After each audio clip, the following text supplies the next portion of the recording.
Manajemen biaya memainkan peran penting dalam pengambilan keputusan strategis. Informasi biaya sangat penting dalam merumuskan dan memilih strategi serta mengevaluasi kelanjutan posisi strategis yang ada.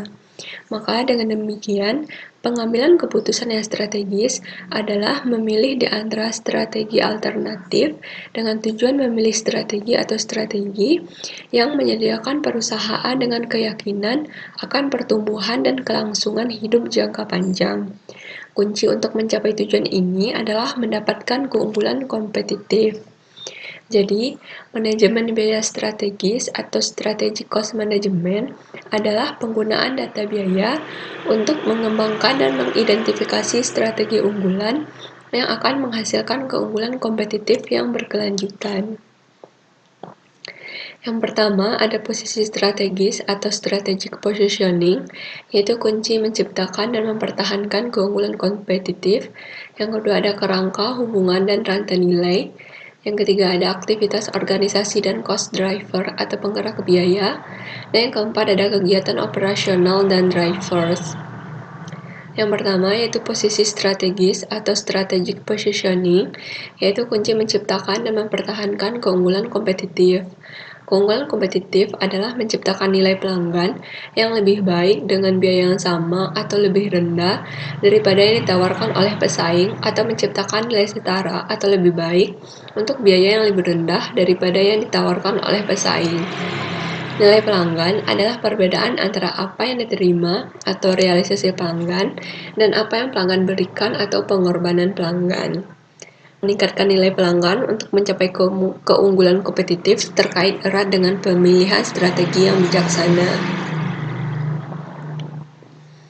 Di sini ada 3 strategi umum yang telah diidentifikasi, yaitu yang pertama kepemimpinan biaya atau cost leadership, yang kedua ada diferensiasi produk, dan yang ketiga ada fokus.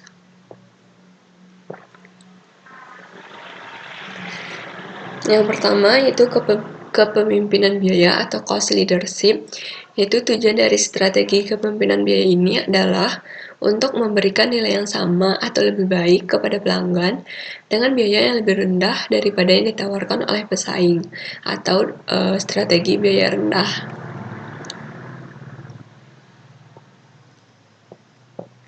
Yang B ada diferensiasi produk, yaitu sebuah keunggulan kompetitif dibuat dengan memberikan sesuatu kepada pelanggan yang tidak disediakan oleh pesaing.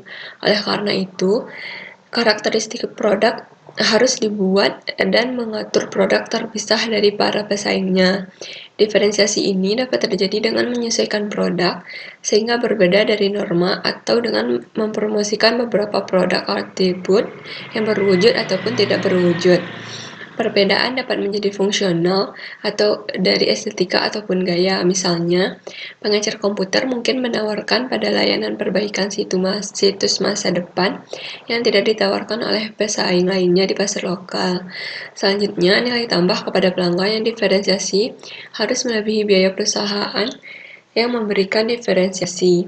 Jika pelanggan melihat variasi penting dan jika nilai tambah kepada pelanggan melebihi biaya penyediaan diferensiasi, maka keunggulan kompetitif telah ditetapkan atau telah dicapai. Selanjutnya yang ketiga ada fokus. Strategi fokus ini adalah memilih atau menekankan segmen pasar atau pelanggan untuk bersaing. Salah satu kemungkinannya adalah memilih pasar dan pelanggan yang tampil atraktif dan kemudian mengembangkan kemampuan untuk melayani segmen yang ditargetkan ini. Kemungkinan lain adalah memilih segmen tertentu di mana kompetisi inti perusahaan pada segmen yang lebih sesuai dengan pesaing. Strategi fokus ini mengetahui bahwa tidak semua segmen, misalnya pelanggan dan wilayah geografis, itu sama. Dengan kemampuan dan potensi kemampuan organisasi, beberapa segmen lebih atraktif dibandingkan dengan yang lainnya. Selanjutnya ada posisi strategis. Pada kenyataannya, banyak perusahaan akan memilih tidak hanya satu strategi umum, tetapi juga kombinasi dari 3 strategi umum yang tadi. Posisi strategis adalah proses pemilihan kombinasi optimal dari 3 pendekatan strategis umum ini. Campuran ini dipilih dengan tujuan untuk menciptakan keunggulan kompetitif yang berkelanjutan. Sebuah strategi yang mencerminkan kombinasi dari 3 strategi umum dapat didefinisikan sebagai yaitu memilih segmen pasar dan pelanggan yang akan dilayani oleh unit bisnis, mengidentifikasi proses bisnis internal, yang penting yang harus diunggulkan unit untuk memberikan proposisi nilai kepada pelanggan di segmen pasar yang telah ditargetkan, dan memilih kemampuan individu dan organisasi yang diperlukan untuk hubungan internal pelanggan dan tujuan keuangan. Yang kedua ada kerangka hubungan rantai nilai. Pengajaran posisi strategis yang berhasil mengamanatkan pemahaman tentang rantai nilai industri. Rantai nilai industri adalah rangkaian aktivitas penciptaan nilai yang terkait dari bahan baku dasar hingga pelepasan produk jadi oleh konsumen akhir. Rantai nilai adalah pendekatan yang menarik untuk memahami kegiatan strategis perusahaan. Dasar untuk kerangka nilai adalah pengakuan bahwa ada hubungan yang kompleks dan keterkaitan antara aktivitas, baik di dalam maupun di luar perusahaan. Dua jenis hubungan yang harus dianalisis dan dipahami yaitu hubungan internal adalah hubungan antara aktivitas yang dilakukan di dalam lingkup perusahaan dari rantai nilai. Yang kedua ada hubungan eksternal, yaitu yang menggambarkan hubungan aktivitas rantai nilai perusahaan yang dilakukan dengan pemasok dan pelanggannya.